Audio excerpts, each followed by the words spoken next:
Assalamu alaikum. Barkanku da wannan lokaci mambur na KNT. Kullum muna ƙara godiya akan yadda kuke suivor mu saman shan mu ta YouTube.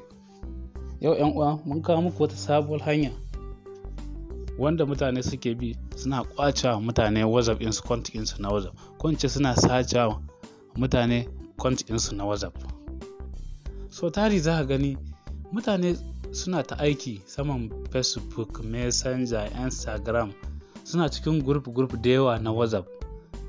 Mai wani lokacin alamai ko zan ce ko rashin sanin WhatsApp gaba ɗaya yana janyowa ana ƙwace muna, ko in ce ana sace muna account ɗinmu na WhatsApp. A shiga ayi abin da ake so a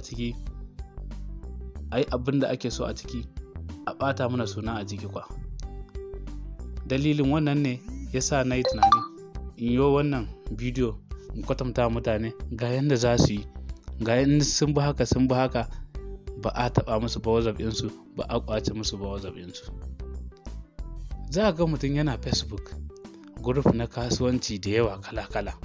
Example, ga sunan group kala-kala na Facebook, ga sunan wanda ba su iyaka haka, ga sunan dai yadda ka gani haka. Za a gani an ce to in za ka shiga group in kai ka ga wani group kana so ka shiga, me an ce sai kayi kaza. To bayan kayi kazan nan, to wani group in sarta wani group in na kirki ne, wa'ansu kuma sun yi shi ne na musamman don su yi arnaken mutane, su yi askuroken mutane, su yi haka in kwanti in mutane. To za su rinka tambayar ka turo wani abu kaza, ka turo kaza, za ma message kaza ka turo. To haka ne za su samu lambar ka. Suka samu lambar ka sai su koma kote guda ko ka cikin portable ɗinsu su buɗe WhatsApp, su sa lambar ka, su buɗe WhatsApp da lambar ka. To ya ne? To bayayuwa shi kuma wannan dole in za a buɗe WhatsApp sun turo wani code sai sun turo wani code daga layin portable ɗin mutum, ko daga nimeron mutum. To yanzu yaya ne za a yi sire sabuwar in wannan nimero naka? Kawai sai su ce ma ga wani message nan za mu turo ma wani message, to ka turo mana lambobin nan. A dauke ba su bane suka turo ma, kawai in sun yi klike ne za su danna WhatsApp daga ta tura lambobin nan, kai kuma sai ka tura musu su wata daga Instagram ne, ko daga Messenger ne, ko daga Facebook ne. Daga nan suna ɗaukar lambobin nan sun sa, to kai kwant ɗinka ya ƙare aiki. Sai kai ta tambaya, kai ni kwant ina na WhatsApp bai yayi kaza. Suna haka nan kan ka je ka gane ka sake buɗewa wani, sai su shiga cikin WhatsApp akwai inda ake cewa day etap de verification. Shi wannan day etap de verification ba kowa ba na san ya san shi. Shi wannan in kai shi babu wanda zai kwace ma kwanti in kama ne na WhatsApp ba, tunda ina dan code wannan da ake turowa da 6, to kai naka ne nan za ka yi karye na musamman. Kuna ganin shi ga gunan verification and day etap.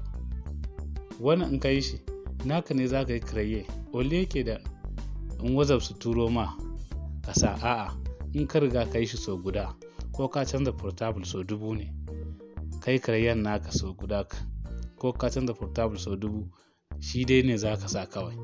Kinan babu wani zancen wani ya ɓace ma WhatsApp ɗinka. Shi wannan yanda ake yin shi ba wani wahala ba ne ba. Ka zo kawai nan za a gani an sa kai haka, kawai sai ka rubuta, ka zaɓi lambobinka nan ka rubuta, zai tambaye ka confirm. In ka sa haka zai tambaye ka confirm, har ka sake sawa.